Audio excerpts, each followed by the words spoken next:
guys, welcome back to my channel. It's Nita here from Next with Nita, and today I'm going to be answering all of your baby questions, or most of them. I got a ton. I think I asked you guys a couple weeks ago on Instagram to send over your questions, anything baby related, so I can address them and create a whole video just talking all things baby. So I'm going to go through. I have the list handy. I'm going to go through and answer as many questions. If you are new here, I am 24 weeks pregnant. That's so crazy. I'm in my second trimester. This trimester for sure is better than the first. If you missed it, I'll link my first trimester vlog. That was a journey. But anyways, I'm so excited to get right into your questions. You'll ask some really good ones. So to start out with, so this was before I did my gender reveal on Instagram, but a lot of you wanted to know if it was a boy or a girl. That secret is out. We are having a boy. It's gonna be a little Ajit running around. Scares me a little bit. Feels like it's gonna be 2 against 1, but so many of you comforted me already saying that, you know, boys are so great with their moms and it's like the cutest relationship. So I'm excited, but we're having a little boy. Second question, do we have baby room ideas? So we just closed on our house and we are making our way to Texas. I have a nursery. That's exciting because before, if we were staying in New York, the nursery would essentially be our studio and guest bedroom. It was a really strange setup, but you gotta do what you gotta do in a New York apartment. But now we officially have a room for baby since we have a house, and I have been pinning things on Pinterest, but nothing specific. Like, I would love for the room to be more like black and gold and white rather than the traditional blue for boys, but I haven't done any shopping. I don't really know what's out there yet, so that might change, but I'm really hoping for like a black, gold, and white, maybe like a pop of red even, but we're working on it. Still got a little bit of time. Next up, when is your due date? Baby is coming November 7th. No idea if he wants to show up early or not, or late. First time baby, so not sure what to expect, but November 7th, which would I think make him a Scorpio. I gotta look into Scorpios. I'm really into astrology, so I'm a Sagittarius and Ajit's a Gemini, so I know a lot about our signs, but not so much about Scorpios. Will you be having a baby shower? And you guys, I don't know. I really want a baby shower, truly. I know like my sister and my mother-in-law would love to plan me one too, but you know, with everything going on in the world with COVID, I also want to err on the side of precaution. I don't want to put anyone at risk. So if we do something, maybe it'll be small, or maybe it'll be like a social distancing baby shower, or maybe even something on Zoom. But as of now, if things don't get better in the near future, it'll have to be some sort of virtual or like social distance party. What cream or oils are you using or taking to prevent stretch marks? I start out with bio oil, and then over it I'll put on Palmer's, I think it's like cocoa butter for stretch marks or something like that. So far, no stretch marks. I'm only in my second trimester though, so I know a lot of it comes down to your genes and it's hereditary, whether that's being passed down or not. So I'm not too stressed about it. I will obviously do what I can to prevent it, but stretch marks is a very normal thing, so I'm not too worried about it. It's normal, nothing to be ashamed of, but I am using some creams and oils just to help prevent as much as possible. Are you taking prenatals? If so, which ones, and when did you start taking them? So I did a lot of research back in January and I decided to go with Ritual prenatals. I'm still taking that 7 months later.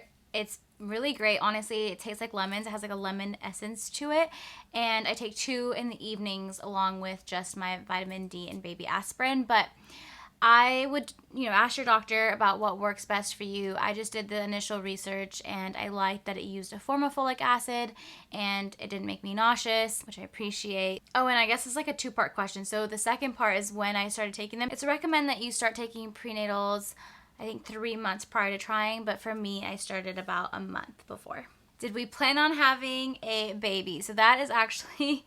Oh, that question appeared quite a bit. Yes, we planned on having a baby when I turned 30. Basically, we're like, when we're both 30, that's when we want to start trying for our first. So I turned 30 in December, and January we kind of just chilled and we're like, let's go for it in February. So that's when we started, and we were just really, really lucky and really blessed that it didn't take as long. I know there's a lot of women out there that suffer from infertility and that are going through so much, but don't lose hope. I personally know so many girls that are going through it, and a lot of them have had success, even though it takes a bit longer.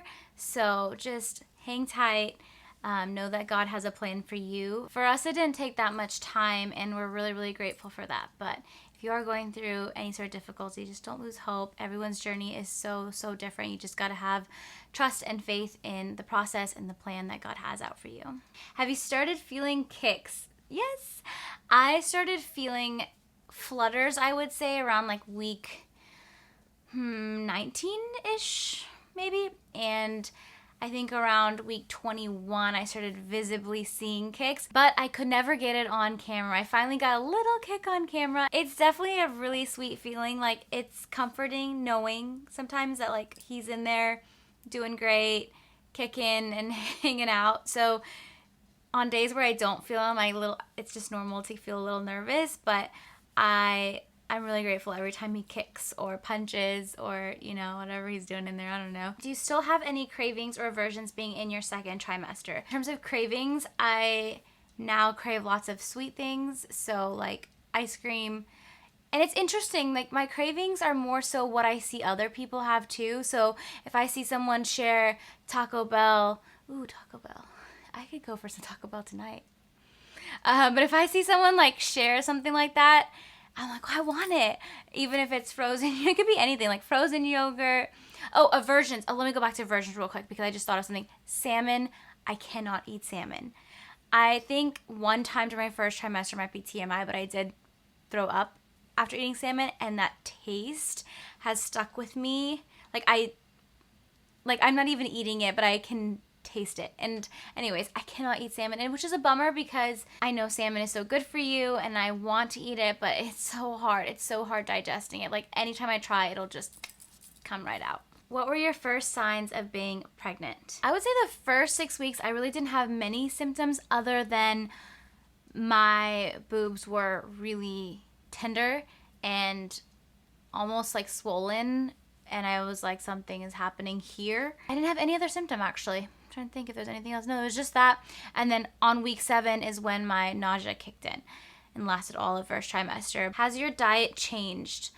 I will say that my diet's changed a little bit in the sense that I'm more just cautious about the things that go in my body, and I try, like if I didn't eat a fruit or vegetable in that day, I'll try to squeeze that in before the end of the day, like blueberries or a banana, and I'm increasing like my potassium and my magnesium and things like that. I'm trying to eat more like healthy greens, and I usually drink my greens, so I'll try to have a green smoothie every day, but it's not too much. And I of course avoid foods that I can't eat. Like I won't eat sushi with raw meat. I'll just get a vegetarian roll if I do go for sushi, and I'll stay away from things that you're not supposed to, like for example alcohol. I haven't had a sip of alcohol since finding out I was pregnant, but nothing major, just slight awareness of what's going in my body. Does your belly feel heavier, and is it easy to move? So yes, my belly does feel heavier. It's gotten to the point where I can't see past the bump in that my Netherland region. So it's definitely heavier, and it's fine moving.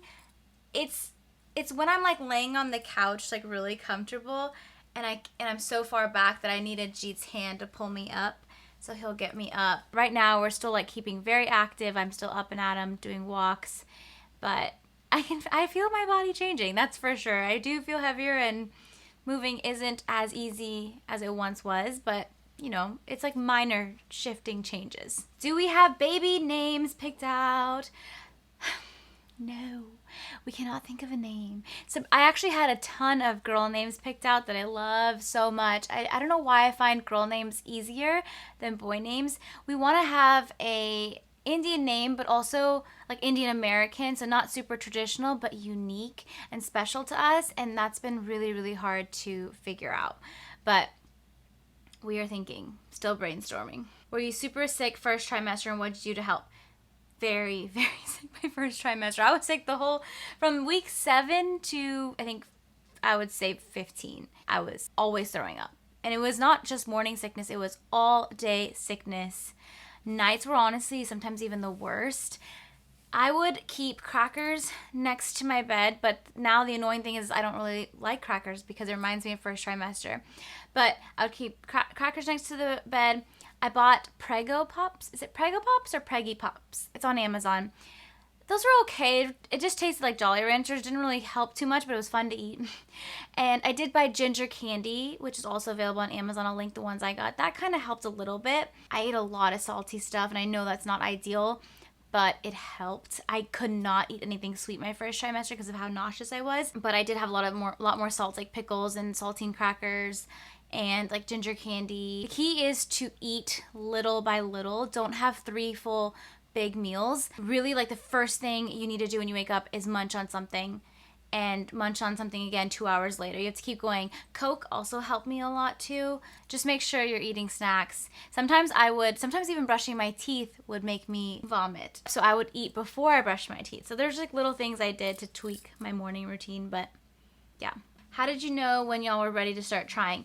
That's just something that Ajit and I have always talked about. We've been married for almost 4 years, and we knew like from the very beginning when we turned 30, that was just, age I would say definitely played a factor, but we also did lots of things while we were married, like live in LA, live in New York, and then, create this business together and grow together. And I feel like we did lots of cool things that we were also ready for the next stage in our lives. Like, I know we agreed on a number. We said by 30, let's start trying.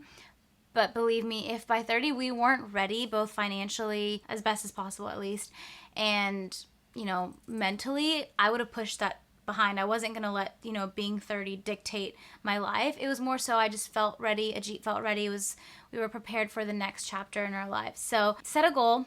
It doesn't have to be something you stick to. It's just, Ajit and I talked about it early on in our marriage. 30 seemed like a good number. And it just so happened that with everything in our lives, just timing of everything worked out, and we felt mentally ready and prepared for the next chapter. So you really got to check in with yourself, check in with your spouse, and have those conversations. Any skincare routine changes? I'm going to do a whole video on pregnancy skincare, but basically I think the most important thing is to just know what you shouldn't be putting on your face. Like I avoid retinol for sure, and any other product that I try, I'll just like Google, is this safe for pregnancy? And if I don't Google, I'll ask my doctor for like specific ingredients. But definitely avoid retinol. I'll do a whole skincare video because that's like another project. I'll either do a video or I'll do a blog post on it to be as informative as possible. How long did it take to get pregnant? I touched on this a little bit, and like I said, I'm really, really grateful that it didn't take us long at all. It was within the first month of trying. And if you are struggling, I can't emphasize this enough, really just try to find peace with where you are, and try to find peace knowing that God has a plan for you, and this is your journey, and your journey is going to be so different from everybody else's, and so it may take a little longer. There may be some obstacles. I know a lot of people that are struggling with infertility. Can't emphasize enough just to lean in on God as much as possible. It is so hard, and I know it is, but that's where your faith has to come in, and talk to as many people as you feel like you need to as well, because building those relationships with those that are also going through something similar can help too. But stay strong. For us, the journey wasn't too long, at least for our first on the way, but we are thinking of everyone else that is struggling and going through infertility. What is your weirdest craving? For me, eating carrots. I was never one to love carrots or just aim to eat carrots, and randomly for at least 2 weeks I needed to have carrots in my life, and I would eat them every night with ranch, and I was like, this is not me. This is baby boy wanting carrots right now. So for me, carrots was kind of strange. Are there any things or scents you can't stand anymore? Oh my gosh, you guys. Yes. So basically a lot of what I wore during my first trimester, this is crazy, but my Soma PJs that I love so much, they were like black with polka dots, or white with black polka dots. I can't even look at them anymore, and it just bums me out because they were the comfiest PJs, but it makes me nauseous. Certain foods make me nauseous for my first trimester, like salmon, for example, and hairstyles. Now get this. I got bangs before I found out I was pregnant. I've been trying to like sweep back my bangs because having bangs, and not necessarily bangs on other people, but seeing bangs on me makes me nauseous, which is crazy, I know, but I'm growing my bangs out now because of that. It's not because I hate bangs. I still love the hairstyle. It's just that I associate my bangs with my first trimester. So that's been weird. Some people told me that this stuff lasts like years and years and years. A lot of you said stuff that even certain scents like perfumes can't even smell it 30 years after your child was born. So apparently this potentially could stick, which is it's gonna be interesting. Okay, we're gonna do one more question, and let me scroll through and pick one. This video is probably already so long, so I might do like a baby Q&A part 2. Okay, this was a good one. Are you worried about your body changing during pregnancy? Personally, I wasn't worried about my body changing during pregnancy. I didn't know what was gonna happen. But turns out a lot happens. There's, I don't know what it's called. There's probably a name for all these things, but there's like a line going down my stomach, and I feel like certain hairs are darker, and there's more discoloration, things are getting larger, and my back is getting wider. Like I feel like I'm expanding, and I'm obviously gaining weight. So there's a lot of body changes that I wasn't mentally prepared for. But the thing is, to me, it's so minor. I'm literally growing a human being in my stomach. And so I understand that there's going to be crazy changes. I'm getting weird baby hairs that are sticking up. My face is puffier than usual. I mean, all of these are just little physical things that honestly, in the grand scheme of things, they don't matter. And what matters is growing a healthy baby. So I wasn't really worried about it. There was a time in my pregnancy where I started noticing all these changes, and I was really emotional about it. But then, you come to your senses and it's like, these are so minor. Why are you worried about your feet being bigger or discoloration? All these things, it doesn't matter. Your hormones are changing, your body's changing. It's okay and normal for this to happen. It's very normal for every single woman to experience this. So not really worried about it so much. My number one priority is having a healthy, happy baby boy and making sure like I am staying healthy for him as well. So that's all I can really hope for and pray for. Your body's going to change. My body's going to change. It's just what we sign up for when we decide to have a child, and that's okay. That's a wrap. I think I answered a ton of questions. This video is probably going to be really long, but thank you to those that asked questions. I'll maybe do like a baby Q&A part 2 for those that I didn't get to, but if you have any questions for me that I can answer in the comments down below, let me know. I hope you enjoyed the video, and I will see you in the next one. Chat soon. Bye.